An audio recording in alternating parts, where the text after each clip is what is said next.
ఏడ్ చేస్తున్నారు బుజ్జం. నేను రాజా వెళ్ళాను కదా, సామాన్లన్నీ అయిపోయాయి. రాజాని సామాన్లన్నీ తెచ్చాను, చదువుతున్నాను. కానీ డ్రై ఫ్రూట్స్, మిల్లెట్స్ అన్నీ అయిపోయి తేడానికి వెళ్ళాను.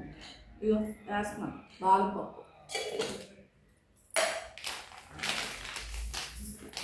ఇది పింక్ సాల్ట్, వైట్ సాల్ట్ బదులు పింక్ సాల్ట్ వాడుకుంటే మంచిగా అంటున్నారు. ఇది గానుగ నూనె, పల్లీల నూనె. ఇవి రాగులు, ఇది పిండాడిస్తే మా వారు రోజు అంబలు తాగుతారు. ఇవి మినపొడియాలు, ఇది కూర వండుకోండి. మా శ్రీకాకుళం జిల్లా వల్ల ఎక్కువ వండుకుంటాము, చాలా టేస్టీగా ఉంటుంది. ఇది పన్నీరు, ఇవి సోయా సాస్, ప్రోటీన్ కదా కొంచెం ఎక్కువే వాడతాం మేము.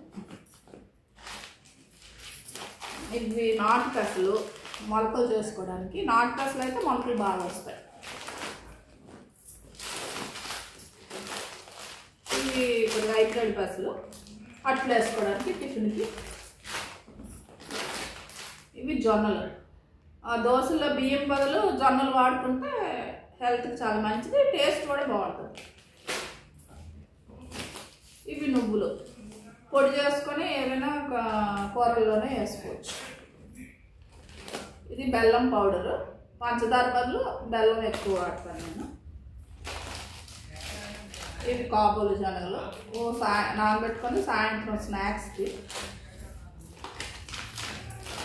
ఇవి జీడిపప్పు, వాల్నట్స్. ఇవి సోయా, ఇది కూడా నా పప్పు మినపప్పు ఇడ్లీకి కానీ దోశకి కానీ నానబెట్టుకున్నప్పుడు ఇవి ఒక 2 స్పూన్లు 3 స్పూన్లు అందులో వేసుకుంటే బాగుంటుంది. ఇవి రాజ్మా, ఇది జాజికాయ, ఇది ఆలుపళ్ళు, ఇవి చియా సీడ్స్, పంప్కిన్ సీడ్స్. ఇవి మహాబేర్ విత్తనాలు, ఇవి రాత్రికి నానబెట్టుకొని ఉదయం తాగితే ముడుకులు నొప్పులు గట్రా బాగా తగ్గుతాయి. ఇవి అరిసి గింజలు. ఇవి సన్ఫ్లవర్ సీడ్స్, ఇవి కిస్మిస్ పండు.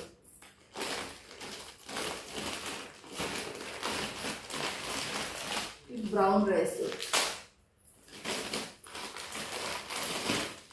ఇవి ఫూల్ మకని. నేను వెళ్ళి ఈ సామాన్లన్నీ తెచ్చాను.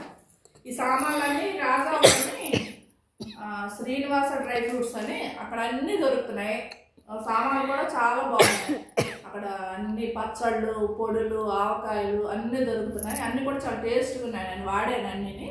మనం ఇంట్లో చేసుకున్నట్టే పొడులు, పచ్చళ్ళు అన్నీ ఉన్నాయి, చాలా బాగున్నాయి.